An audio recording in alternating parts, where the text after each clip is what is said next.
What's up, guys? Thanks as always for supporting the show. It would mean a lot to me if you would take a second to scroll down and hit that subscribe button so you don't miss any more of our videos. Also, make sure you follow us all over social media so you don't miss any of our content or show announcements. All right, let's move on to the Thunder and the Rockets, and then we got some film at the tail end of the show. Thunder, first look at their kind of like starting lineup configuration with the smaller group, right? So we basically have starters from last year with Alex Caruso in for Josh Giddey. So a little smaller, but a little bit more athletic, a lot better defensively, a different type of offensive player in Alex Caruso. And we're going to talk about Alex and his fit on offense here in a minute. But first thing that stood out to me is a lot less heliocentric and a lot more equal opportunity in their approach to offense. They were just, it wasn't like Shai determining every single possession, dribble in the air out of the basketball. It was side to side, quick decisions, guys, everybody getting a chance to do something with the basketball in their hands. The easiest way to kind of statistically represent this, Shai so far, his usage rate is at 24.4%. in preseason, right? Last year in the regular season, it was 32%. Now, do I expect Shai's usage rate to drop to 24? No, I would imagine it'll be somewhere around like 29 or 30. But if you cut it from 32 down to 29 or 30, that'll help Shai be more efficient.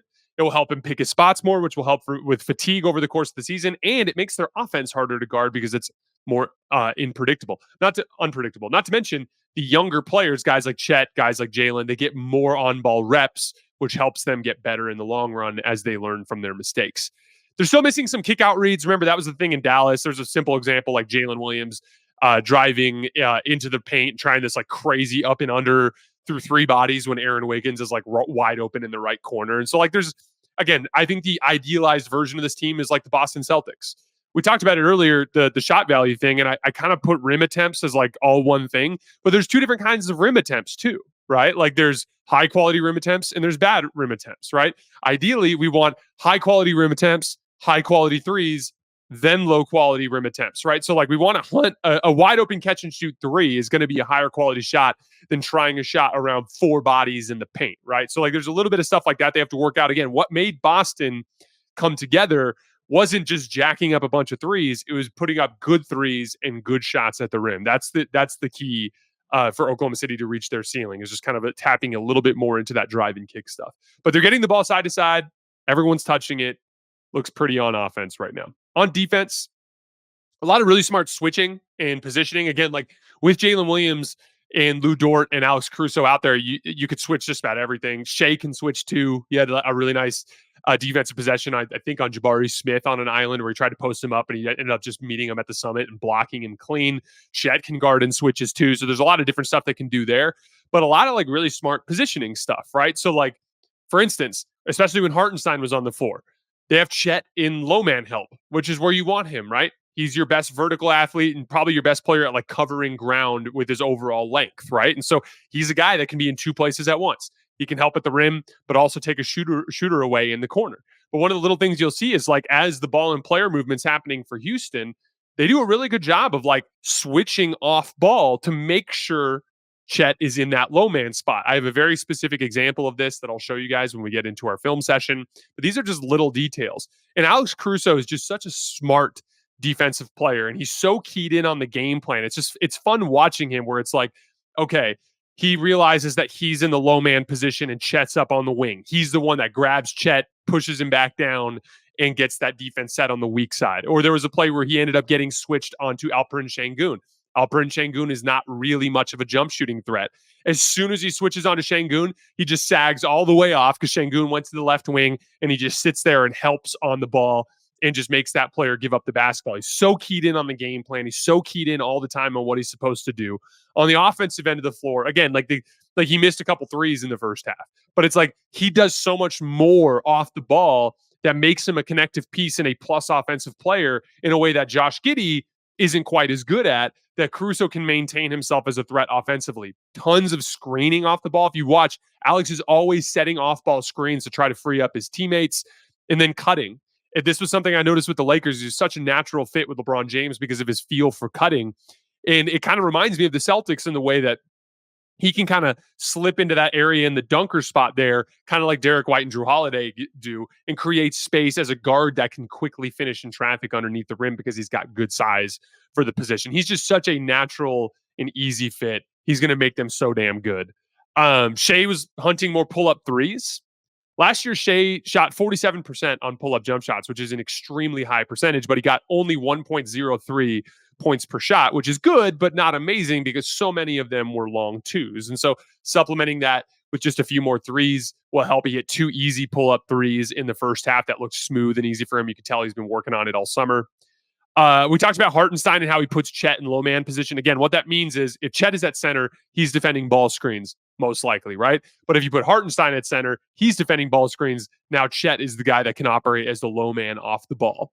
They ran some 2-man game for Isaiah Hartenstein and Chet, where like they'd have the ball up at the top of the key, and Hartenstein would just pin down for Chet. Chet would like come over and like quickly look for a quick catch right in front of the rim. They drew in a third defender doing that, which got Lou Dort an easy closeout opportunity. Hartenstein was operating as that 5-out passing fulcrum at the top of the key that I talked about. He hit a guy for a back cut for a layup. He was flowing action from side to side. He had a catch in the short roll where he hit a lefty floater in the lane. He just is, once again, both Caruso and Hartenstein are just natural shoe-in fits on this team that are just going to make them so much better. Not to mention Hartenstein is just a legit backup center, which is something that they didn't have in years past. I like Jalen Williams, but Hartenstein's a better player. There's a reason why he makes almost $30 million a year. Only concern for the Thunder, they're still, as a team, giving up an offensive rebound on over 30% of their opponents' misses right now. It is just preseason, but it's something to keep an eye on because that was their biggest weakness last year and something that we knew they needed to address coming into this offseason. A couple notes on the Rockets. Their defense looks great. They're really athletic on the perimeter. They did a great job contesting shots. They match up pretty well with some of these perimeter teams just because of how many athletes they have. A lot of swarming and rotating. They were digging down on lobs, digging down on pocket passes, and just kind of making those catches and finishes really difficult around the basket.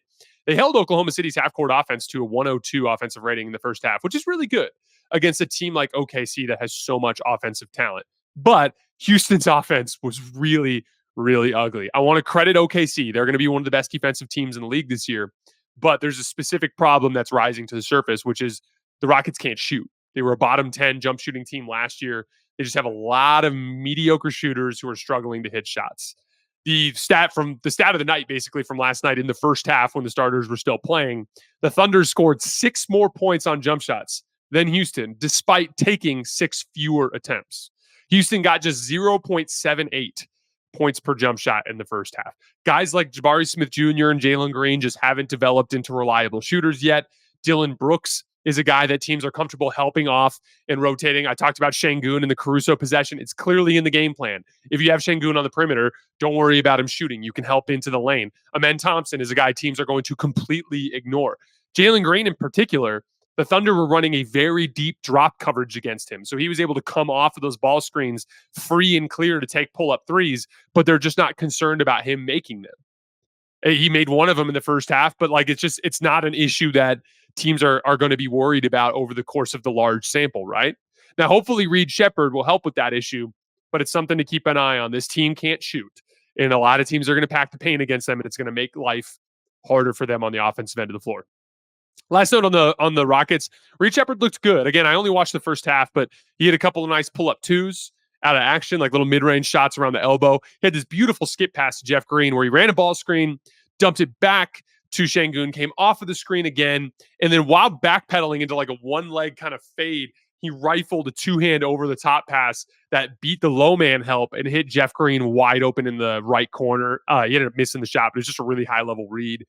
On defense, you could tell he struggles a little bit with size. There was a play where Jalen Williams just went like right through him to the basket with like almost no resistance. He ended up getting an and one. But you can tell he's going to be a good option against guards. He can pressure the ball. He's good at attacking the dribble pocket. But most importantly, Reed Shepherd brings shooting. And that's something that this team desperately needs. And again, like just putting him on the floor compared to some of the other shooters that they have in the lineup just dramatically changes their spacing.